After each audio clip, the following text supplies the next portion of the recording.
देख रहे हैं डार्क फाइल्स। तो चलिए पढ़ते हैं आज की इस कहानी की ओर। 9 महीने की प्रेग्नेंट वाइफ एलिना को ऐसे टाइम पर छोड़कर जाना एलेक्स को बिल्कुल भी अच्छा नहीं लग रहा था, मगर बॉस का सबसे भरोसेमंद एम्प्लॉय होने के कारण बॉस ने अपने बिहाफ में उसे एक सेमिनार में शामिल होने के लिए दूसरे शहर 2 दिनों के लिए भेज रहे थे। सो एलेक्स को जाना पड़ा। एक दिन एलेक्स गया, उसी रात एलिना को लिवर पेन शुरू हो गया। एलिना ने झटपट उबर बुक कर ली। उबर वाला आ गया। एलिना ने उसको ओटीपी बताया और पीछे सीट पर लेट गई। ड्राइवर ने डेस्टिनेशन पूछा। एलिना ने हॉस्पिटल का नाम दे दिया। अचानक दर्द से बेहाल एलिना ने गौर किया कि जिस रोड पर ड्राइवर गाड़ी ले जा रहा है वो अस्पताल जाने वाला रोड नहीं है। एलिना ने ये बात ड्राइवर से कही तो ड्राइवर ने कहा यह नया शॉर्टकट रास्ता है। हालांकि एलिना को ड्राइवर की बातों पर बिल्कुल भरोसा नहीं हुआ, फिर भी वो कुछ नहीं कर सकती थी, इसलिए चुपचाप हो गई। मगर आगे रास्ता सुनसान होता चला गया। एलिना ने देखा कि अब ड्राइवर रियर व्यू मिरर से बराबर एलिना को घूरे जा रहा था। एलिना ने एलेक्स को फ़ोन लगाकर अपने हॉस्पिटल में जाने की बात बतानी चाही, मगर उस इलाके में नेटवर्क नहीं आ रहा था। लेबर पेन से एलिना का बुरा हाल हो रहा था। दूसरी तरफ उबर ड्राइवर का रवैया भी उसे कुछ ठीक नहीं लग रहा था। आखिर वही हुआ जिससे एलिना डर रही थी कि ड्राइवर का इरादा बिल्कुल भी सही नहीं था, मगर वो इतनी घिनौनी हरकत करेगा ये एलिना के दिमाग में दूर दूर तक नहीं था। ड्राइवर ने सुनसान अंधेरे कच्चे रास्ते पर गाड़ी रोक दिया और दर्द से कराहती एलिना के साथ गलत काम करने के लिए पिछली सीट पर आकर एलिना से सटकर बैठ गया। एलिना डर के मारे चीख उठी, मगर उस सन्नाटे में उसकी चीख सुनने वाला कोई नहीं था। एलिना ने ड्राइवर को अपने प्रेग्नेंट होने की दुहाई दी, मगर उस हैवान ने उसकी एक ना सुनी। रात के गहरे अंधेरे में उसने एलिना को अपनी वहशियाना हरकत से मरता छोड़ गाड़ी से बाहर फेंक दिया। फिर उसका मोबाइल और पर्स लेकर वहां से भाग गया। एलिना अपनी बंद होती आंखों से उबर को देखती रही। ड्राइवर ने शायद यह अपराध पहली बार नहीं किया था। बहुत सोची समझी साजिश के तहत वो उबर को फिर एलिना के घर के बाहर ले गया ताकि अगर कोई जांच हो तो एलिना के फ़ोन की लास्ट लोकेशन उसके घर के बाहर दिखे। फिर उसने एलिना का फ़ोन स्विच ऑफ कर दिया और सिम कार्ड तोड़कर फेंक दिया।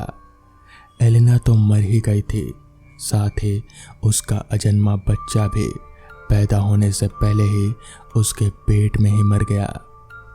एलिना मर गई, मगर उसकी आत्मा को मुक्ति नहीं मिली, क्योंकि एक तो उसका अंतिम संस्कार नहीं हुआ, दूसरा वो उबर ड्राइवर एक खौफनाक इरादे को अंजाम देने के बाद बेखौफ की जिंदगी जी रहा था। एलेक्स जब 2 दिन बाद वापस आया तो एलिना उसे घर में ही मिली। दरअसल एलेक्स समझ नहीं पाया कि वो एलिना नहीं बल्कि उसकी वाइफ की आत्मा है। जिस दिन एलेक्स वापस आया उसी रात एलिना को लिवर पेन शुरू हुआ। उस वक्त एलेक्स अपनी एलिना के साथ ही था। एलेक्स का फ़ोन दूसरे कमरे में चार्जिंग पर लगा था। उसने जल्दी से एलिना से फ़ोन मांगा ताकि वो उबर बुक कर सके, मगर एलिना का फ़ोन और पर्स लेकर तो वो ड्राइवर उसी रात भाग गया था। एलिना ने कहा कि उसे याद नहीं कि उसने फ़ोन कहाँ रख दिया है। फिर एलेक्स ने अपने फ़ोन से उबर बुक की। उबर आ गई। एलेक्स लिवर पेन से कराहती एलिना को लेकर उबर में बिठाने लगा। तो उबर का ड्राइवर एलिना को देखकर पसीने से तरबतर हो खौफ से कांपने लगा, क्योंकि ये वही उबर ड्राइवर था जो उस रात एलिना को लेकर सुनसान जगह पर गया था। ड्राइवर को समझ नहीं आ रहा था कि उसने तो उस रात उसे बुरी तरह से नोच खसोट कर एलिना को बिल्कुल मरने के करीब पहुंचा दिया था, फिर एलिना बिल्कुल सही सलामत कैसे खड़ी है। ड्राइवर की हालत खराब हो रही थी, मगर वो एलेक्स को कुछ कह भी नहीं पा रहा था। कहता भी क्या, उसने डेस्टिनेशन पूछकर गाड़ी स्टार्ट कर दी। उस दिन की तरह या शायद हमेशा की तरह ड्राइवर रियर व्यू मिरर में पीछे सीट पर बैठी सवारियों को देख रहा था कि उसकी नज़र एलिना के नज़रों से मिल गई। ड्राइवर के डर से रोए खड़े हो गए। उसने देखा एलिना की लाल लाल सूजी आंखों से खून बहने लगा है। वो ड्राइवर को देखकर हंस रहे थे, जिससे उसके सड़े हुए होंठ और काले दांत नजर आ रहे थे। देखते ही देखते एलिना की शक्ल बिल्कुल भयानक हो गई। ड्राइवर खौफ से भर उठा, फिर भी वो एलिना पर से नजर नहीं हटा सका, लेकिन उसका गाड़ी पर से कंट्रोल हट गया। लहराती हुई गाड़ी डिवाइडर से टकरा गई। गाड़ी रुकते ही ड्राइवर पागलों की तरह चिल्लाता हुआ सड़क पर भागा और एक गाड़ी के सामने आ गया। ड्राइवर के शरीर के परखच्चे उड़ गए। उधर एलेक्स ड्राइवर की इस हरकत से चौंक उठा। वो समझ नहीं पाया कि अचानक ड्राइवर को क्या हो गया। वो एलिना के लिए चिंतित हो रहा था। एलेक्स बदहवासी की हालत में आ गया। उसके पास बैठी एलिना अचानक गायब हो चुकी थी। एलेक्स गाड़ी के बाहर आता रोता हुआ एलिना को पुकारने लगा। ट्रैफिक पुलिस एलेक्स के पास आया, क्योंकि जिस उबर में एलेक्स आया था उसके बीच में रुक जाने से रोड पर अव्यवस्था फैल गई थी। एलेक्स बहुत घबराया हुआ सदमे में था। उसने ट्रैफिक पुलिस को अपने प्रेग्नेंट वाइफ के अचानक ही अपने पास से गायब हो जाने के बारे में बताया, तो ट्रैफिक पुलिस को लगा शायद एलेक्स दिमागी रूप से परेशान है। तब भी उसने एलेक्स को पुलिस स्टेशन में रिपोर्ट दर्ज करवाने का मशवरा दे दिया। एलेक्स को कुछ समझ नहीं आ रहा था कि अचानक क्या हो गया है। पहले ड्राइवर पागल होकर गाड़ी छोड़कर भाग गया, फिर एलिना अचानक गायब हो गई। एलेक्स ने पुलिस स्टेशन जाकर सारी घटना बताई। इंस्पेक्टर को यह घटना बड़ी अजीबोगरीब लगी, फिर भी उसने तुरंत प्रारंभिक तहकीकात की प्रक्रिया शुरू कर दी, लेकिन उनके हाथ कुछ भी नहीं लगा। एलेक्स का बुरा हाल था। 2 दिन हो गए। एलेक्स ने खाना तो दूर पानी तक नहीं पिया।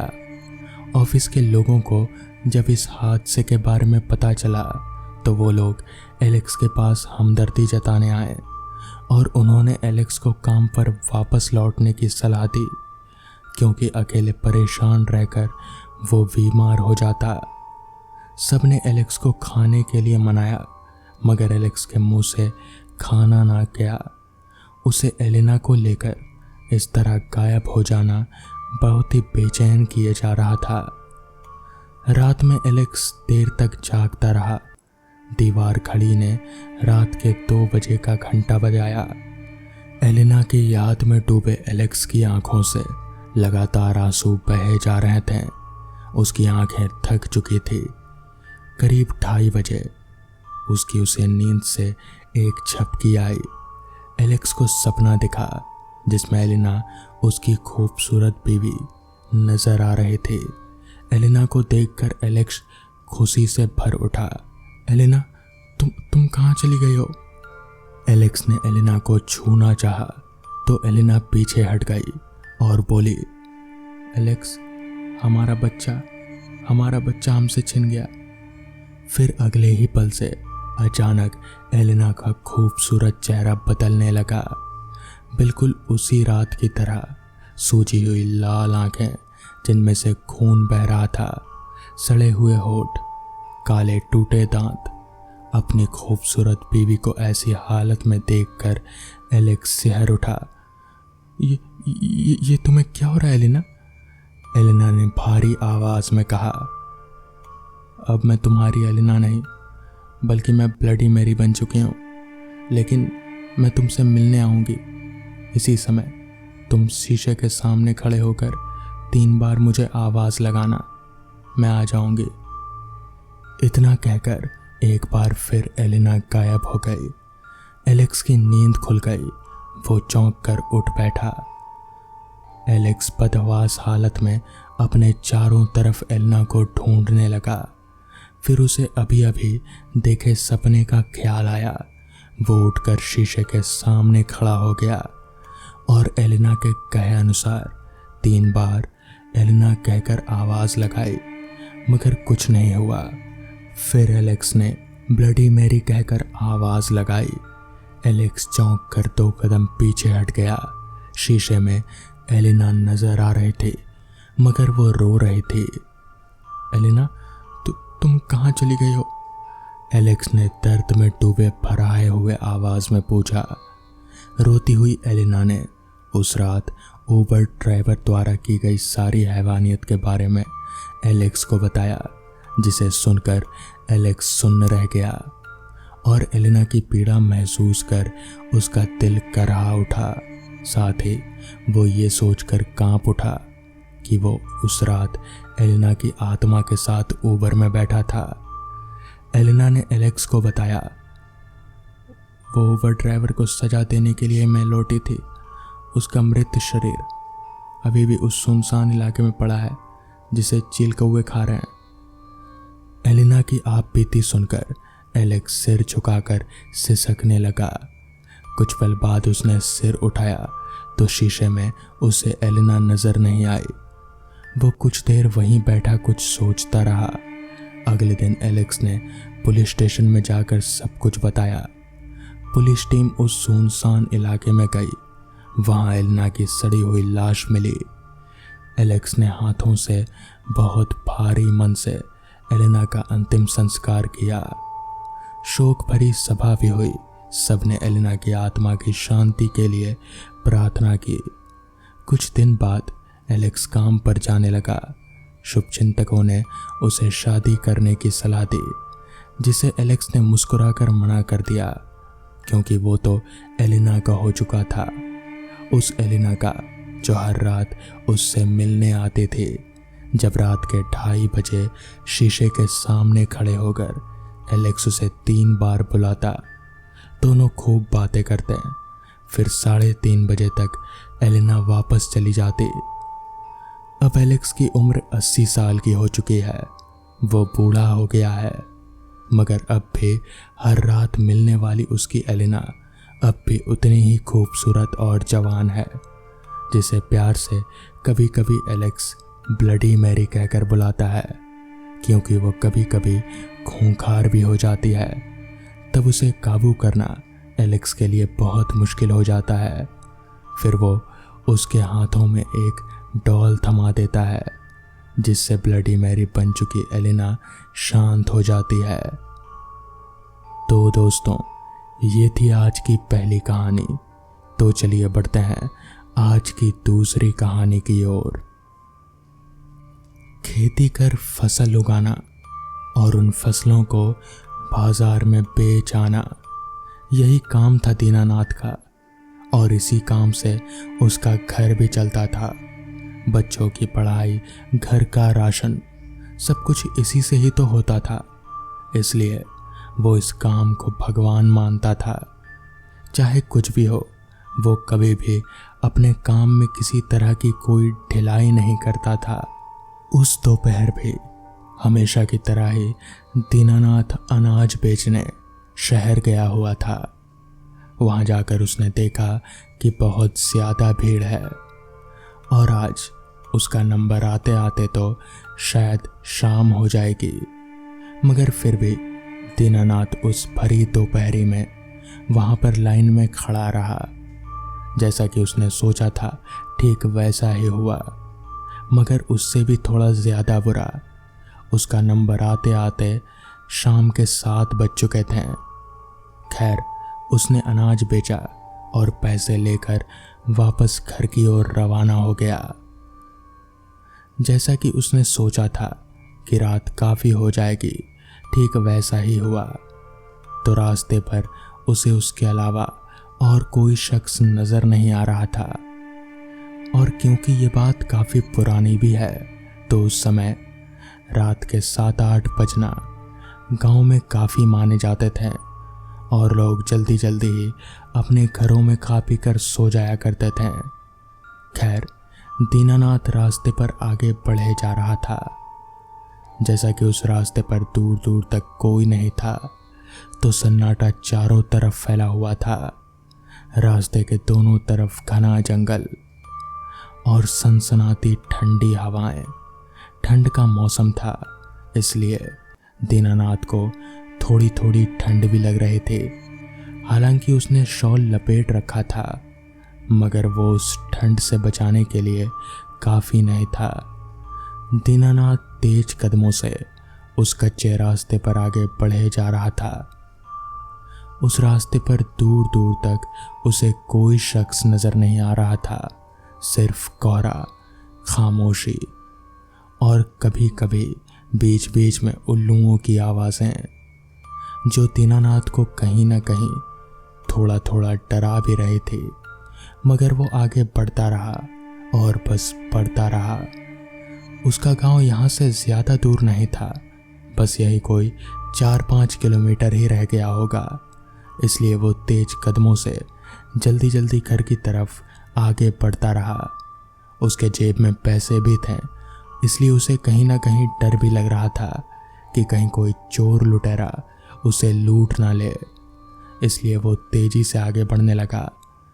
अभी दीनानाथ आगे बढ़ ही रहा था कि तभी अचानक से उसके कानों में एक आवाज़ आई। क्यों, भूल गया ना मुझे? आवाज़ सुन दीनानाथ एकदम से चौंक उठा कि आखिर इतने सुनसान रास्ते पर आवाज़ आई कहाँ से। वो एक पल को रुककर इधर उधर देखा, मगर वहाँ आसपास कोई नहीं था, इसलिए वो वापस से चलने लगा। उसे लगा शायद ये उसके मन का वहम है। वो अभी 2-4 कदम आगे बढ़ा ही था कि तभी आवाज़ दोबारा आई। देख, अब रुक भी नहीं रहा मेरी आवाज़ सुनकर। इस बार दीनानाथ रुका, क्योंकि उसे वो आवाज़ कुछ जानी पहचानी सी लगी। वो रुककर वापस से चारों ओर देखा, मगर इस बार भी उसे कोई नहीं दिखा। मगर इस बार उसने आवाज़ लगाई। कौन है? कौन है? सामने आओ। तो वापस से आवाज़ आई। आवाज़ से तो पहचान गया तू, इसलिए रुका ना? इस पर दीनानाथ ने कहा, नहीं, मैं तुम्हें नहीं जानता। कौन हो? सामने आओ। दीनानाथ ने इतना कहा ही था कि तभी पास के पेड़ से निकलकर एक शख्स उसके सामने आ खड़ा हुआ। उस आदमी को देखकर दीनानाथ एकदम से चौंक उठा, क्योंकि वो शख्स कोई और नहीं बल्कि उसका खास दोस्त राम सिंह था। राम सिंह, जिसे मरे हुए अभी 1 हफ्ता भी नहीं हुआ। वो दीनानाथ के सामने खड़ा था। दीनानाथ उसे देखकर 2 कदम पीछे हट गया और कंपकपाती आवाज में कहा, तू यहाँ पर क्या कर रहा है? तू मर गया है? मर गया हूं तो क्या हुआ, अपने दोस्त से मिलने भी नहीं आ सकता? इतना कहकर राम सिंह दीनानाथ के 2 कदम आगे बढ़ा और दीनानाथ वापस से 2 कदम पीछे हट गया। इस पर राम सिंह ने दोबारा कहा, डर मत, मैं तुझे कुछ करने की सोच भी नहीं सकता। मैं तो बस तुझसे एक काम करवाने के लिए आया हूँ। इस पर दीनानाथ ने कहा, कैसा काम? तो इस पर राम सिंह ने वापस कहा, देख, मरने से पहले मेरे कुछ पैसे एक आदमी के पास रखे हुए हैं। मुझे तुझसे ज़्यादा किसी पर विश्वास नहीं है, अपने बेटे पर भी नहीं। इसलिए मैं चाहता हूँ कि तू उन पैसों को लेकर मेरी बीवी को दे देना, वो बेचारी बहुत तकलीफ में है और तुझसे ज़्यादा मैं किसी पर विश्वास नहीं कर सकता, इसलिए तुझे ही ये काम करना होगा। जिसके बाद राम सिंह ने सारा कुछ खुलकर बताया और फिर दीनानाथ राम सिंह की पूरी बात सुन वापस अपने घर आ गया और अगली सुबह ही दीनानाथ ने वो सब कर दिया जो राम सिंह ने उससे कहा था। और उस दिन के बाद से राम सिंह दीनानाथ को कभी नहीं दिखा। तो दोस्तों, ये थी आज की कहानियाँ। अगर आपको ये कहानियाँ पसंद आई हों तो वीडियो को लाइक और चैनल को सब्सक्राइब करना ना भूलें। तो मैं आपका दोस्त आर्यन जल्द ही मिलूँगा आपसे ऐसी ही नई कहानियों के साथ। तब तक के लिए अपना ख्याल रखें।